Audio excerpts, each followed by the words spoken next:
Hey, everybody, it's the NFL Free Agency Review with Aaron Schatz and Mike Tanier, the FTN Network, Schatz and Tanier, NFL podcast, our irregular little podcast, which we still haven't decided on an off-season schedule for, but here we are. Yesterday was the first day of free agency, and very little happened because it had all happened in the 2 days previously, other than Calvin Ridley. That was the big... That was the big one after 4 p.m. yesterday. It was 4 p.m. I happened to be in my car driving home from taking my mom to an eye doctor appointment and listening to local sports radio. And they were like, we thought at 4 p.m. there would be this flood of deals announced and cuts announced. And nope, 4 p.m. came and whatever happened, it already happened. Where have they been, A? And B, technically those are announced. They're announced by the teams formally, but like it's all 3-day-old news. Before we get into discussing some very specific teams. Yes. Thank you, everybody who's tuning in. If you're tuning in live, don't forget you can make comments and ask us questions on YouTube about the teams we're discussing. We're going to talk about the Falcons, the Steelers. We're going to talk about the Tennessee Titans and the Washington Commanders. But before we get into that, we have a sponsor. Because Major League Baseball draft season is here. And the easiest place to play fantasy baseball is at Underdog Fantasy. We have already been active in their best ball format fantasy drafts where you draft your team over 20 rounds and the best score from the team you drafted is your score in every week of the baseball season. Drafts are constantly filling each and every day. Go to Underdog Fantasy right now and draft in the Dinger for your share of $750,000 in prizes, with first place being a cool $100,000. It is only $10 to draft. Tournament closes on opening day, which is March 28th. So jump in now.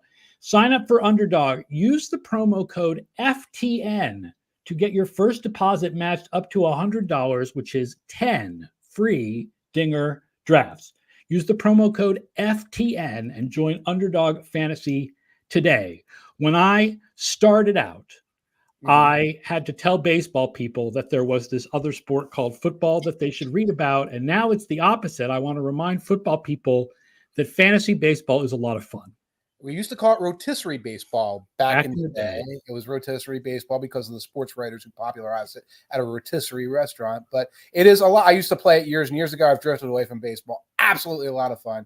Get involved. Get those dinger drafts. Getting those dinger drafts on Underdog Fantasy. Yes.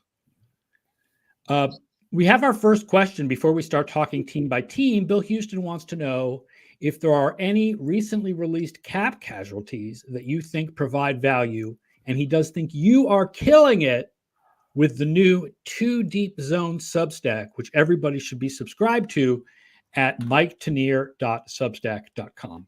Thank you very much. My brain is toast. In terms of all the people who have been released, some of the biggest cap casualties got picked up quickly too. Like Mitch Morse, a week or two ago, got picked up by the Jaguars already. Right. I think definitely one thing to remember is cap casualties do not count against the compensatory draft pick formula. Yes. So I think Mike Williams is a good receiver when he can stay healthy. Mm-hmm. I think that Arik Armstead. Oh, that's a great one. Is a good player. That's phenomenal. Yes. So there are definitely some good cap casualties out there, and then players that just weren't re-signed because the team couldn't afford them, like Tyron Smith. And we'll get to all that as we're talking about these teams. Hitchhiker's Pie says Mike Williams seems like a prime candidate for Buffalo or Kansas City, and I absolutely agree with that. We'll get to in a second, but another team that really needs a second wide receiver is the Pittsburgh Steelers. But let's start with the team that helped themselves the most of any team this offseason with a ceiling, and that is the Atlanta Falcons. You have very strong feelings about the Atlanta Falcons and their signing of Kirk Cousins. And it's not like Atlanta has signed a ton of free agents. It's basically just Kirk Cousins and Darnell Mooney to be the number 2 receiver, and then a number of veterans leaving in free agency that haven't signed anywhere, like Bud Dupree and Calais Campbell. But right. I mean, obviously, Kirk Cousins is a really big improvement over Desmond Ridder if he's healthy But the but. The but. And I ripped this a couple of days ago, and like I've sort of settled down a little bit. The Mooney deal, I think, was like, okay, they're serious about doing the best they can for this. And we all look at the same thing, right? This is a 10 or 11 win team now, but at the absolute most. They're a 10 or an 11 win team. Right. They're the favorite in the division. Yes. And anything can happen when you get to the tournament. Right. If Joe Flacco could win a Super Bowl and Eli Manning could win 2 Super Bowls, then Kirk Cousins can win a Super Bowl. But is it likely? Are they a favorite? Are they a big Super Bowl contender? No, they're not. They're going to be a team that probably makes the playoffs and loses in the first or second round. Right. And now I look at it and it's like, well, what else are you going to do? Like, what are you going to do with this time and energy? You're not going to get one of the young quarterbacks. If you tried to get one of the rookie quarterbacks, you would have to trade the universe for them. Then you'd have to go through another cycle with that. And they're not in a position to do it as a team. So why not take that chance of going to the tournament? It's just, it's Cousins. And, I look at, you add Mooney and you got Pitts and you got Bijan and you've got Drake London, and the offensive line is very, very good there. And I go back to the Vikings team that went 13-3 with Case Keenum, and they hand the ball to Kirk Cousins and like, well, this has got to be better. And then you get like 4 or 5 years of the Kirk Cousins experience, which is 7 wins. Which is that he's like the 10th best quarterback in the league. Right. When he was healthy and a couple of years younger, the 10th best. And now he's coming off of Achilles and he's 36. And this is the peak. Like, this year is the best that they're going to get. It's very likely that Cousins will decline after this year. So this will be, Hitchhiker's Pie says, the Falcons' goal is to be the Bucks of last year. Or better. A little better than that, I think. Yeah. But basically, yes. The Bucks are really trying to be the Bucks of last year, too. God bless them. Still, yes. Be tricky, yeah. Another team with a new quarterback is the Pittsburgh Steelers. Here's the thing. Okay, so first of all, with a cheap new quarterback, it is really hard to argue. You can talk about that Russell Wilson is kind of a strange dude, and you can talk about the fact that he's declined and that he's probably slightly above average is the ceiling at this point. But they paid $1 million for him. Like, most of his salary will be paid for by the Denver Broncos. How do you pass up on that opportunity to improve on Kenny Pickett? I don't know. I guess if you think you're Mike Tomlin and you handled Antonio Brown, so you can definitely handle Russell Wilson. The weirdness scale is like an order of magnitude below. If you're thinking you're getting a humbled, hungry version of the guy, then absolutely. If you're worried about him coming in and it's being some sort of weird culture blow up, I can see that being a problem. But again, the Steelers think they can manage stuff like this. I love the fact that you brought up Mike Williams going there, because they traded Deontay Johnson. They've got Pickens, and you put Mike Williams on the other side, and you're just sending 2 guys vertical on every down and just saying, we're not really going to have and 2 great jump ball guys, right? They are 2 similar receivers, but they've got nothing. Like, I went to look this morning at who their receivers are, other than Pickens. There is Calvin Austin, who they took in this 4th round 2 years ago, who's a slot guy. That is probably now their starting slot receiver with Allen Robinson gone. And then if they don't sign or draft anyone, Marquez Callaway or Dez Fitzpatrick, there is really nobody in Pittsburgh now that they traded Johnson. And that's part of why I felt like, I know they saved a lot of money by dealing him, but that was a bit of a weird trade. There's nothing behind him. I don't think they like him much. I think that's part of it. He's an interesting guy because he tends to do badly in DVOA, but much better in the new route DVOA.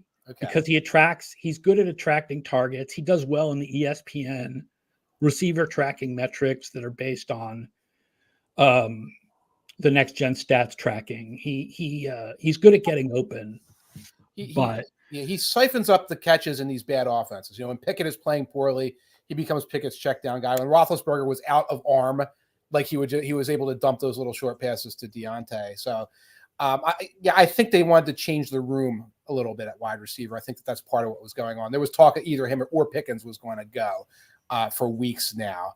But you're right, they've got nothing. You got Arthur Smith now. He might want to go a lot of 2 and 3 tight ends. They've got a lot of tight ends, so you have that going. But I like the idea of all bombs, give Arthur Smith the Madden joystick, tell him he's calling plays, and just let Russ cook.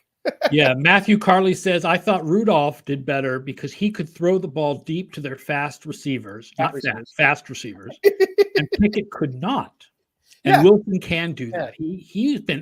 His deep ball numbers for the last 2 years are very good.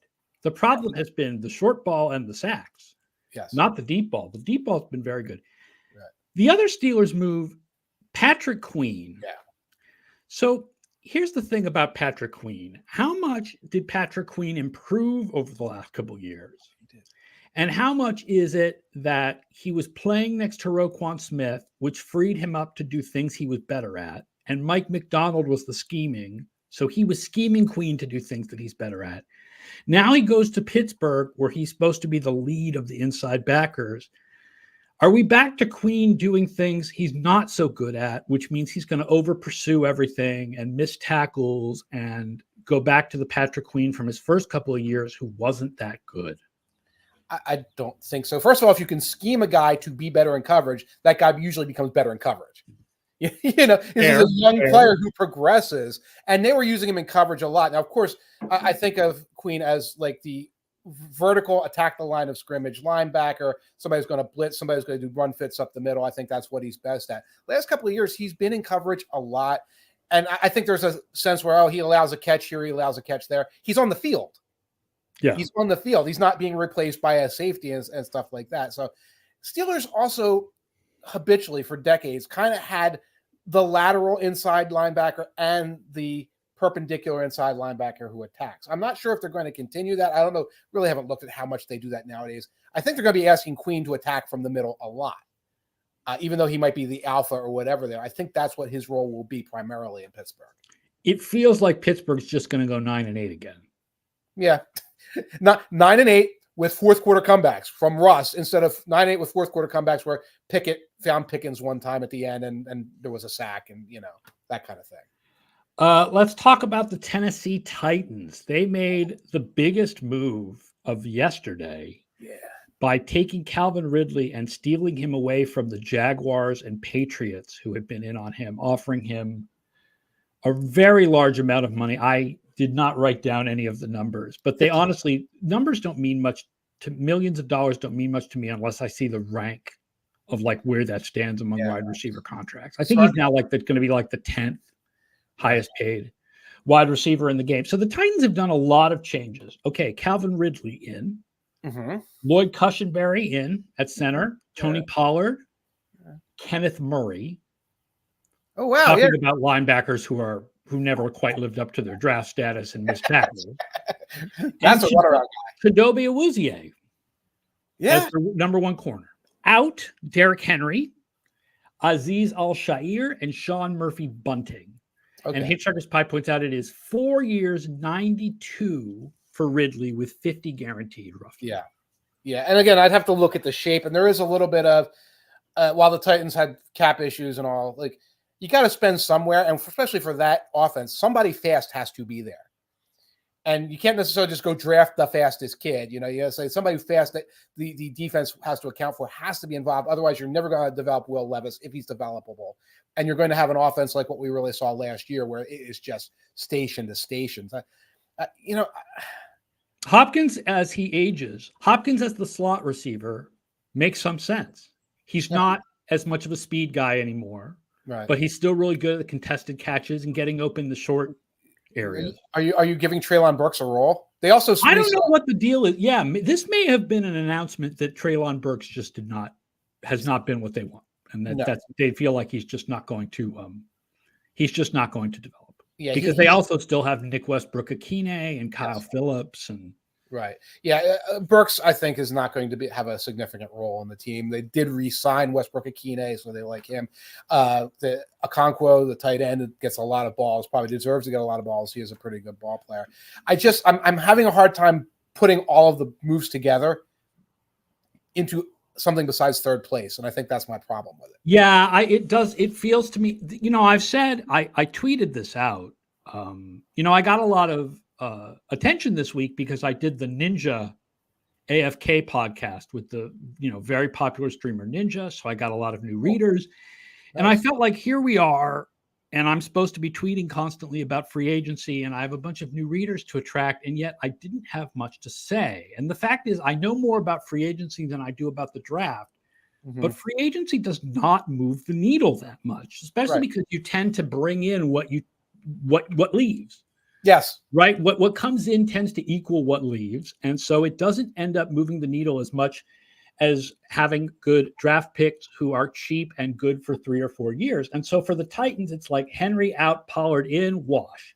Azeez Al-Shaair out, Kenneth Murray in, probably a downgrade. Maybe, yeah. Bunting out, Awuzie in, wash. So, basically, they got better at center, and they've got Ridley now. Right. But it doesn't feel like Houston has been phenomenal. I didn't write them down as a team to discuss, but they've signed a bunch of guys. Yes. And they've got CJ Stroud, and Jacksonville, for all the whatever problems that they have, still have Lawrence. And I'm still a believer in Lawrence, and I still like Doug Peterson, and the Colts have a lot going on. And it just feels like the Titans may have done all this additions and they're still going to finish 3rd or 4th. Right. It's like I understand Ridley, because if you say it's an existential problem for this offense to be so slow and so plotting. So you do something there, and you need to develop this quarterback and see what he's got. You look at the Colts. The Colts re-signed everybody. Okay, yeah. So the Colts did nothing in free agency except that they made sure Michael Pittman was still there. They made sure Kenny Moore was still there. There are a couple other guys that they did, and they made some modest moves along the way. And that's not going to get talked about. But right now, the Colts have a better roster than the Titans. Yeah. Don't forget, if you are watching us live, please ask questions on YouTube. We will take your questions and comments. Hitchhiker's Pie points out this is why the quarterback changes are the most interesting teams to talk about. Only interesting teams. I don't think they're the only interesting teams, but the most interesting teams. Mm-hmm. Falcons going from bottom 3 to top 10 quarterback play is an enormous change. Yeah. Which it is. It is. It is. And that's why, again, I ripped it earlier, but it's like, yeah, you see the logic of what they're doing and why they're doing it. It's a difference between saying this gets us maybe to the second round of the playoffs and you catch a team that's hurt, or we really blossom, as opposed to the Titans saying, well, we swapped a lot of things out here, and maybe we're 12. If you're Chicago, Washington, or New England, and you have a chance at a young top quarterback, signing someone like Cousins so that you can go 10-7 looks terrible. Right. But if you are Atlanta and you don't really have a shot at a top quarterback, signing someone like Cousins makes your team relevant. Yes. And that's it. I think the relevancy really matters in that. We're about to talk about one running back, but let me talk about a different one before. Bruzesi 91 says, Josh Jacobs to Green Bay. I am a Packers fan and I love the move. My problem is I don't see what you get from Jacobs that you didn't get from Aaron Jones, except that he's a little bit younger and thus probably less injury prone. Maybe he's more of a power back, like what you wanted AJ Dillon to be, that he never was. And you're in an offense where I don't think you're going to be throwing to the backs as much. There's like a million balls to go around in that passing game right now. So you can say, well, maybe this guy's going to be my thumper. I have some numbers, and I'm not going to pull them up right now, but Jacobs led the league in rushing 2 years ago, and his broken and missed tackle rate was very high. It was like one of the highest in the league, and it slipped back. It slipped back last year, and it's like, well, what happened? One thing is, well, you get wear and tear, and running backs get old quickly. And the other thing is, that's a very volatile number. The broken and missed tackle number from year to year, unless you're Derrick Henry or Adrian Peterson or Barry Sanders, it kind of wobbles up and down just like everything else for a running back. So I don't know what you gain. I don't think you gain anything over the Aaron Jones of weeks 16 to the playoffs, but you gain a guy who might be there week 5 to week 15. So Saquon Barkley, let's talk about the Philadelphia Eagles. How surprising was it to you that the Philadelphia Eagles were the team that spent a lot of money on a running back? Very shocked. Of course, the news was getting to me like, oh, this is real. This is serious. This is serious. It's like, no, it's not. There's no way. Or they're going to have a low ball offer in that they didn't. And it is surprising. It is strange. It is very unlike Howie Roseman, very unlike the Eagles. I don't think it's going to hurt in any way. And of course, the rest of their free agent haul was a diverse group of really interesting and really weird and really good picks. But again, I remain surprised that the Eagles are the team out there spending for Saquon Barkley, and the Cowboys are like, running back. I think they want Barkley to be McCaffrey. Yeah, and it's hard to talk about, say Barkley's too old, because he's the same class that McCaffrey was. So they're the same age. And both had injuries. See Barkley being McCaffrey. I know he's a good receiver, but I don't see him. McCaffrey is the exception. Yes. I don't see Barkley being that good. So I don't see Barkley being a big upgrade on the running backs that Philadelphia already had. I also don't see, because I don't know what this new Kellen Moore hybridized offense look like, what the running back's role in the passing game is going to look like. In the Sirianni game, it was kind of like swing passes, mostly swing passes. I don't know if we're going to see any experimentation with Barkley in the slot, which has never, like you said, never really worked or whatever. And, the thing is, if Barkley gains 1,200 rushing yards, 1,500 total yards for the Eagles, there's a little bit of a so what. Yeah. So what? Yeah, I think DeAndre Swift came in not that far from that. Miles Sanders did that. You almost have to have that Offensive Player of the Year season for this to matter for the Eagles. C.J. Gardner-Johnson comes back to be, I'm assuming, the nickel back more than a safety. Right. Probably like a 3 safety looks nickel back thing a lot. Yes. Devontae Parker, whatever. Zach Bond is not really a big guy. Bryce Huff. So Matthew Carley wants to know what is going on with Eagles and their collection of edge rushers. Aquara too. Aquara is. They love edge rushers who are not good against the run. And second of all,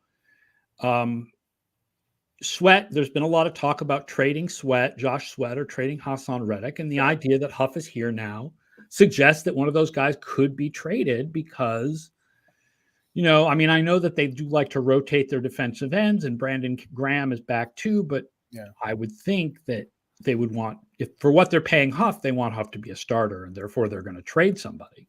Yeah. I think Reddick is going to be gone. I'm surprised he isn't already gone. He has more trade value than I think most of the young edges are. Sweat's somebody who you could use on rundowns more efficiently, because Graham is probably going to be a rundown defensive end. You probably want another one with the way they're doing it here. But yeah, it's a big collection. Aquara came in. Julian Aquara from the Lions is now here. Bond is kind of an edge, but I think of him as like a special teams guy, but the Saints were using him as an edge. There's no way they're keeping him. He's more of the very, very poor man's Frankie Louvu. Yeah, like he's an off-ball linebacker who you can blitz a lot and play special teams, who's not anywhere near as good as Frankie Louvu. Right. And the Panthers organization is watching right now saying, who's Frankie Louvu? Yeah. Did we miss something? Well, speaking of Frankie Louvu, let's stay in the NFC East. The Washington Commanders brought in a ton of guys. A lot of guys. The question is, how much do these guys, everything for the Commanders is still, who do they draft at quarterback, and is that guy good as a rookie? But most of these guys, I feel like Nick Allegretti and Tyler Biadasz. Yes. That's nice, but Allegretti's been a backup for a couple of years. I don't feel like that's a major addition. Right. Austin Eckler to be their backup running back. I don't know how much he has left at this point. Bobby Wagner and Frankie Louvu as the off-ball linebackers. Those are good off-ball linebackers, but off-ball linebackers don't tend to move the needle as much in free agency. Right. A whole new set of edge rushers. Dorrance Armstrong, Dante Fowler, both from the Cowboys, worked with Dan Quinn before. Cleveland Farrell comes over from the 49ers. Also, whatever is left of Zach Ertz. and to be the backup to the rookie, whatever is left of Marcus Mariota. Yes. Mariota, not much left. Zach Ertz, probably nothing left. They also brought in Brandon McManus to kick. That's exciting. It's funny how Ron Rivera leaves, and Ron Rivera was like the guy who always wanted like this good linebacking core, old-fashioned linebacking core, Kuechly and Davis and all of those guys. He leaves after trying to get, Jamin Davis and these other guys to be his linebackers. Oh, we're bringing in Bobby Wagner, and we're bringing in Frankie Louvu. Yeah, I guess Jamin Davis is he's the nickel linebacker. Not the nickel linebacker. He's the base linebacker now. He's the guy who's only going to play in base. He's not a starter. I would think Wagner and Louvu are the two guys that will mainly play linebacker. He's the camp cut. He's the camp cut. No, he might be the camp cut. He's the culture cut. No, he's not a terrible player or anything, but he never developed into that guy. You talk about not moving the needle, and free agency doesn't move the needle. But at these bottom teams, assembling some professionalism, yes, that's true, is a useful thing. Like, you got to get from 3-14 or whatever. You got to get up towards 500. Your rookie quarterback can't be out there with a score 31-2 3 every single time trying to develop. So you get some more edge rushers. You get some guys who can move around at linebacker. You reinforce the offensive line with decent ball players that aren't that expensive. It's a hodgepodge of moves. And Eckler also, like you bring in Eckler on third down, he's going to run the right route, catch the ball for your rookie quarterback. They have not improved their secondary. Kendall Fuller and Cameron Curl are still unsigned. So that's a couple of holes there that they will need to fill. Curl is a guy I would have prioritized. I guess Quinn thinks otherwise. Yeah. I do think that at this point, if guys have not re-signed, they're probably going elsewhere. Sometimes guys do re-sign this late, but usually by now, if you were going to re-sign, you've re-signed.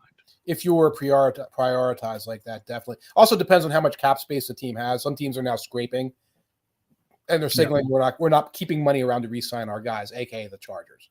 Yes, the Chargers are cap compliant now, as long as they don't have to add any players and don't draft any rookies. They can't buy any more like paper towels for the lunchroom at this point. But give them a day or two.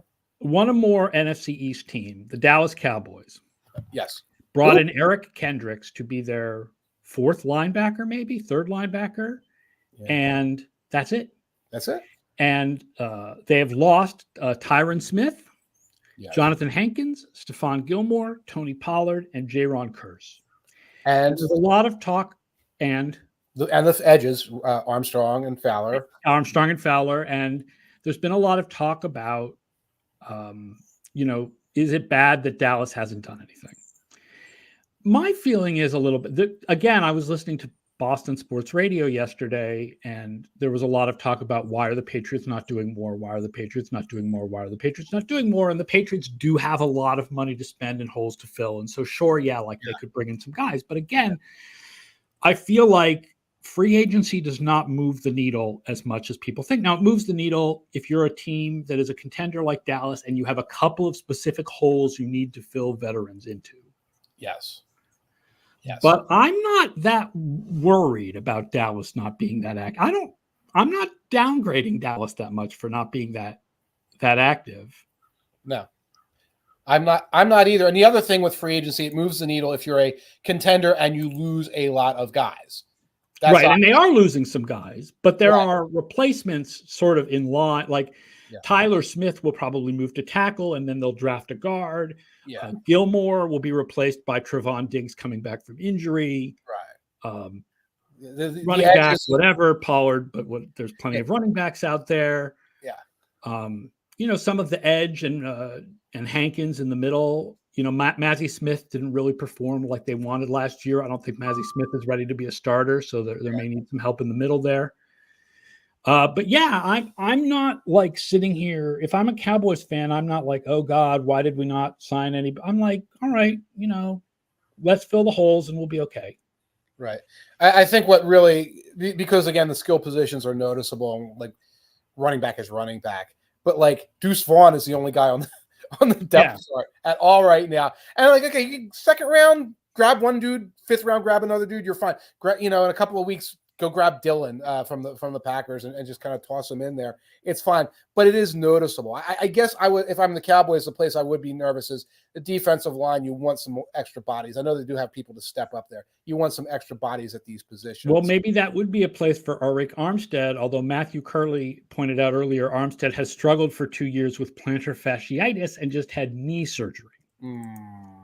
But if he's healthy enough, that would be a good place for him. Speaking of San Francisco, that's the last team that's on my list of teams we definitely wanted to hit. Big changes at edge rusher with Leonard Floyd and Yeturgos Mastos coming in, and Chase Young and Cleveland Farrell and Randy Gregory all leaving. And Armstead leaving. Malik Collins came over from Houston in a trade.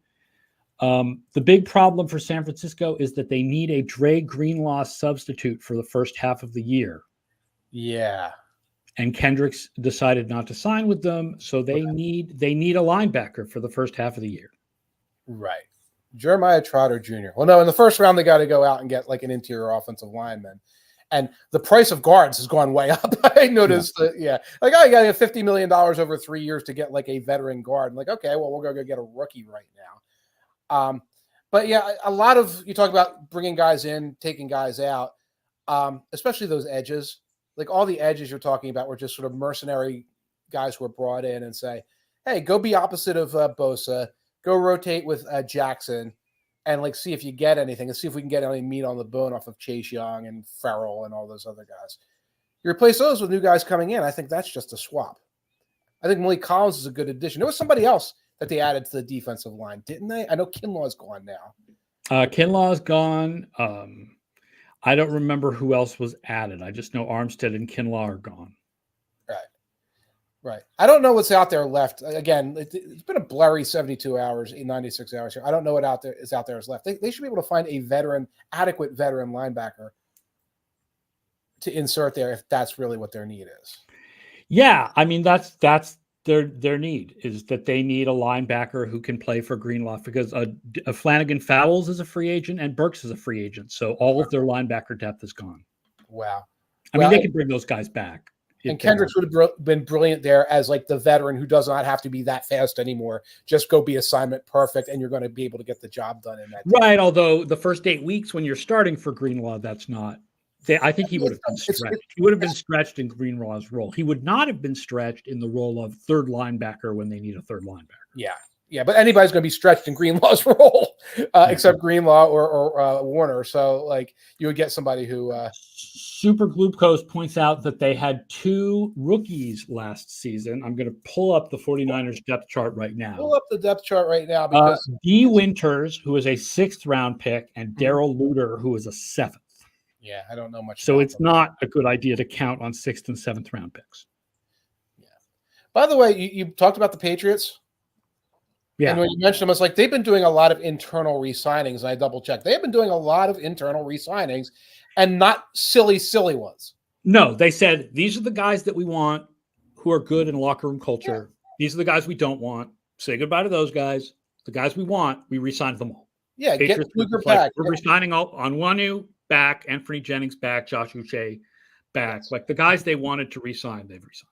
Right, so that's not a bad idea. And again, this is a team that isn't in, we're in regime change. It's a very soft regime change because there's a lot of the internal, Belichickian guys. So, it's not bad to say, hey, these were the players who could play. Let's just keep them rather than running out and being like the Commanders, for example, and making a lot of changes, some of which are very good, some of which are just cosmetic. Sorry, I read the wrong name. Darrell Luter is a corner. It's Jalen Graham. Jalen Graham was a 7th round pick, and D. Winters was a 6th round pick. Those are the linebackers.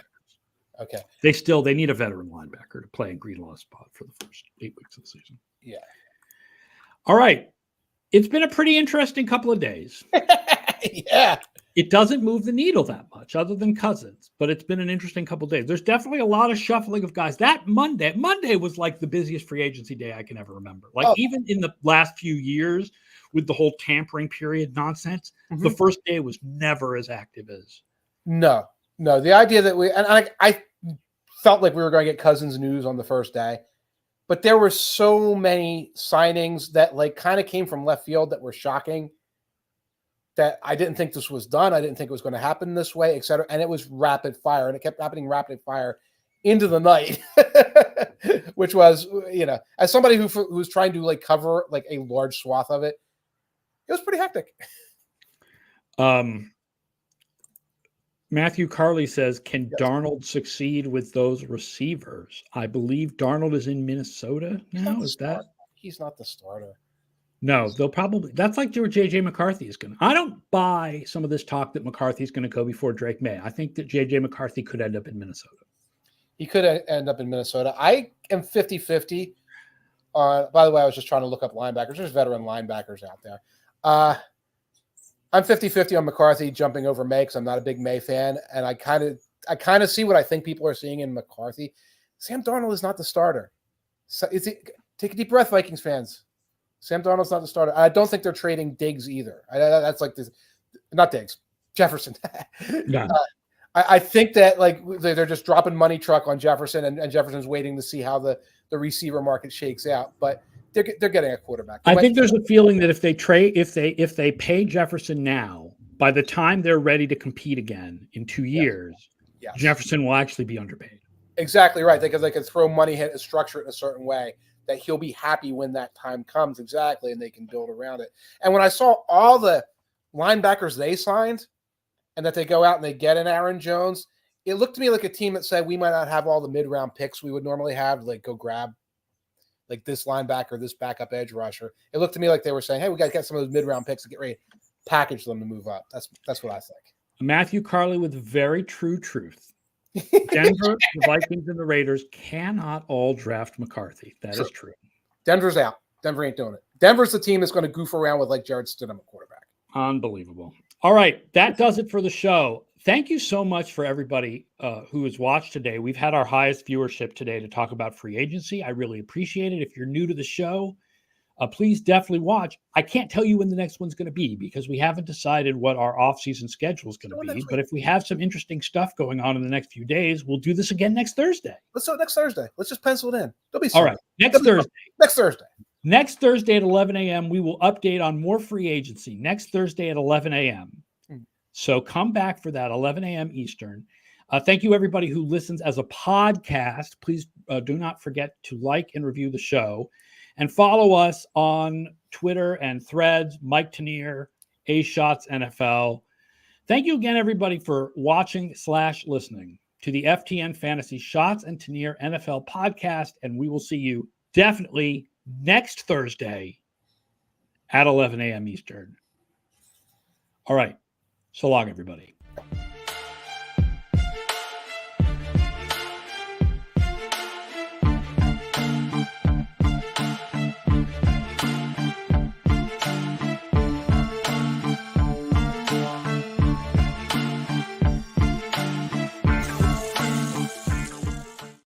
People will be goofing off at work waiting for the tournament to start. They can come in. In the past, we have had roughly 35 to 45 live viewers for each show. Today, we had 142. Oh, that's awesome. I do not know what changed. I don't know if we were on the YouTube front page. That streaming fans or what. Yeah. But all of a sudden today,